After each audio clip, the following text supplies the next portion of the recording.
You know, considering my first video in this format was covering Chronicle, my favorite movie, I think it's only fair I cover my second favorite movie, Gremlins. And what better time to cover this movie than the Christmas season? This is a Christmas movie after all, and no, not debatably, as it takes place on Christmas. That's objectively a Christmas movie. However, rather than doing the standard review I'd usually do, since the original script leaked online last year, I figured I'd run through that, as I haven't even read it for myself. One thing I immediately noticed off the bat was that the opening takes place in Hong Kong this time, rather than just Chinatown like in the final film. Rand, Billy's father, is looking to buy his son a Christmas present like before. Suddenly, a man approaches him claiming to have something very unique for him. He brings him to his shop and shows him the Mogwai, though treating it more like a trained dog than a friend, ordering him to do tasks. His grandson is no longer featured in the film, and this man is more than happy to give the creature away this time, selling him for $100. The only rules he gives him are that the creature doesn't sleep, is afraid of bright light and will die in sunlight, and that he eats anything but prefers raw meat. We cut to the Hong Kong airport, where Rand is on the phone, telling someone on the other end named Fred that the Tai Chan account is definite. He gives the Mogwai and a pet crate to airport security, and while on the plane asks the stewardess what Mogwai means. She responds with devil. We then find ourselves in Kingston Falls, where the town is preparing for Christmas, much like in the film. At the bank, we're introduced to Billy, who's described in this script as having dirty blonde hair and glasses. Mrs. Deagle is just as infuriating here, demanding Billy cash a check even though her previous one hasn't cleared. The manager takes Mrs. Deagle's side, demanding Billy apologize, which he reluctantly does. Later, we're introduced to Tracy, an early version of what would become Kate, Billy's love interest. This version seems more interested in Gary, a prototype version of Gerald, though less of a suck-up than the final version would become. Billy is just as interested in fantasy in this early version, though more of a bookworm than an artist. Gary makes fun of Billy for this, pulling a Gaston when looking at the book Billy's reading. Next, at a McDonald's, Gary continues to make fun of Billy for being a nerd, much to Tracy's chagrin. As Billy is driving home, we're introduced to Pete, though he's much older in this version at 16. Billy gives him a ride home, and while driving, he explains the book he's reading to Pete. Impressed by Billy's storytelling, Pete tells him that he should write his own story, where Billy reveals he is writing a book called Savage Hearts of the Round Table. After dropping Pete off, he goes to Dougal's Antiques, which is run by Dory Dougal, who would later have the bar in the final movie named after him. Dory shows a replica of an 11th century sword, which Billy promptly pays for. At the Peltzer home, Billy argues with his mom, complaining that she treats him like a kid and that he's old enough to move out. When Rand arrives, the scene plays pretty similar to the final film, though Billy is much more hateful to the Mogwai in this version, even almost killing it with his sword when it knocks it off his bed. Billy feels guilty and comforts it, though it watches him sleep that night. The next morning, Billy and Tracy grab a coffee before work. Billy discusses the book he's writing and that he'll quit the bank when he sells it. Tracy declares that if she quit the bank, she'd immediately take a one-way trip to Paris. When asked, Tracy denies any relationship between her and Gary, which makes Billy hopeful that he'll have a chance with her. However, Gary is outside the coffee shop, watching with jealousy. That night, Pete comes to visit Billy, and the scene plays out like in the final film, with Pete clumsily spilling water on the Mogwai, causing it to multiply. Though Billy is fine with Pete taking one of the 7 new ones, the other Mogwai take it back from him, which causes Pete to change his mind. Like in the final movie, Rand proposes the idea of selling the Mogwai as his own, though Billy is more concerned about their lack of knowledge of it. The next afternoon, after heading out of the bank, Gary confronts Billy, telling him to stay away from Tracy, convinced that she's his girlfriend. At a high school, we're introduced to Roy Hansen, the biology teacher. Billy brings him back to his home to see the Mogwai, demonstrating their ability to multiply with water. He stays to perform some tests while Pete and Billy watch TV in the living room. After a few hours, Roy concludes the Mogwai are drawn to water. They don't like to be separated, and they can't multiply in temperatures under 25 degrees. Roy mentions they have no link to any known animal species. That night, the Mogwai leave Billy's room. He finds them in the living room, eating Barney. Rand is much more proactive in this version, locking the Mogwai in the attic until the morning, planning to throw them out in the sun. However, the next morning, all 9 of the Mogwai are hibernating in their sleeping pods. The pods appear indestructible, a bat breaking in 2 when swung against them, and a torch not even making them warm. Tomorrow evening, as Billy deals with Mrs. Deagle at the bank, Lynn, Billy's mother, bakes cookies in the kitchen back at home. The eggs hatch as Billy finally stands up for himself, getting fired in the process. Lynn hears the attic door breaking open and rushes to call Billy at the bank.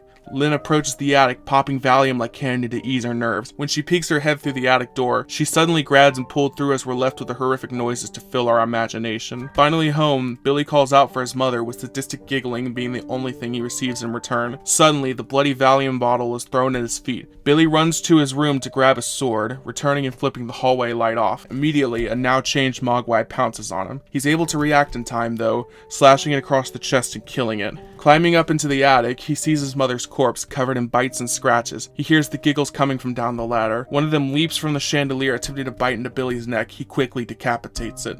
In the living room, a creature begins throwing priceless china at Billy. Like his mother in the final film, he lunges and kills it with a sword. 3 jump from a stocking and 2 lunge at him in unison. He spears one and knocks the other down, stabbing it through the neck.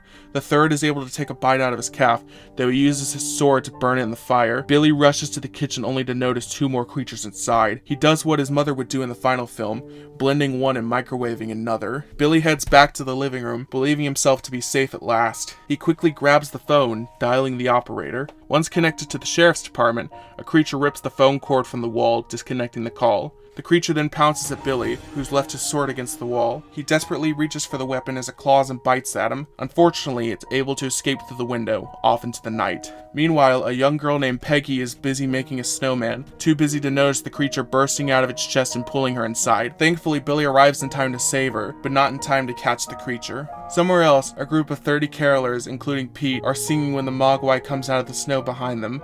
It grabs Pete and pulls him away, unbeknownst to the loud singers. The Mogwai bites and tears a chunk out of Pete's neck, silencing him. The script then plays out a lot like the final film, with the creature breaking into the YMCA and using the pool to multiply into hundreds as Billy powerlessly watches. And again, Billy tries to warn the officers like in the movie, but no one listens to him. However, one of them goes with Billy to the YMCA. Despite his warnings, Officer Brent goes into the YMCA alone, handcuffing Billy to the car. Inside the building, Brent is immediately overwhelmed by the creatures who quickly feast on him. Billy is thankfully able to break the handcuff chain and takes off in the police car just as they begin pouring out of the building. Billy then begins going door to door, warning people to lock their doors and windows. These people give him the same amount of belief the officers did. Mr. and Mrs. Deagle begin arguing with Billy before returning to their home, as does Mr. Futters. Suddenly, a Mogwai leaps at Billy, which he deals with swiftly. That's when the pack breaks into the house across the street, seemingly killing the occupants inside. He re-enters the car as they begin to surround it, killing Mrs. Deagle in front of him.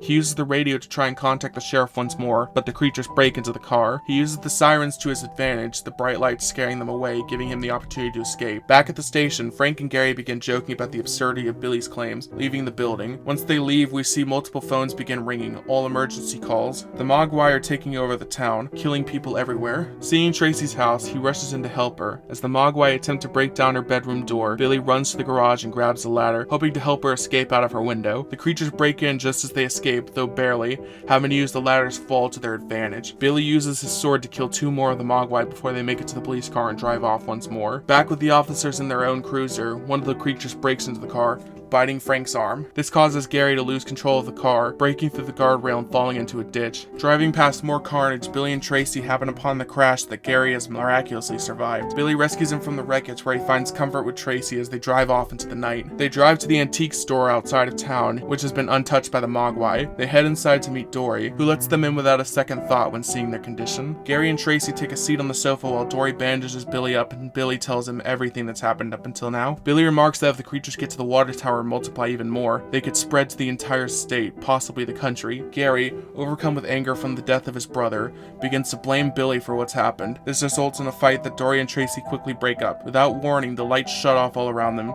The creatures are here. Dory takes them to the storage room to hide, barricading it when the creatures begin to break this door down too. In this version of the script, it's Dory that has the sad backstory that would be given to Kate in the final film. Agreeing to take shifts as everyone gets rest, they all begin to get comfortable. Tracy decides to stay closer to Billy rather than Gary. Once everyone is settled, and as Billy takes the first watch, everything that's happened so far finally hits him and he cries to himself. The next morning, they exit the storage room to see the place is bathed in light and empty, though heavily destroyed by the creatures once present. Gary turns on the radio to hear news of the heavy snowfall that occurred last night, trapping them in the store with dead phone lines. They walk a block to the local McDonald's to grab something to eat. The restaurant is filled with bodies, all with half-eaten food in front of them still, as if frozen in time. Billy makes all of them food, revealing he was a fry cook here as his first job.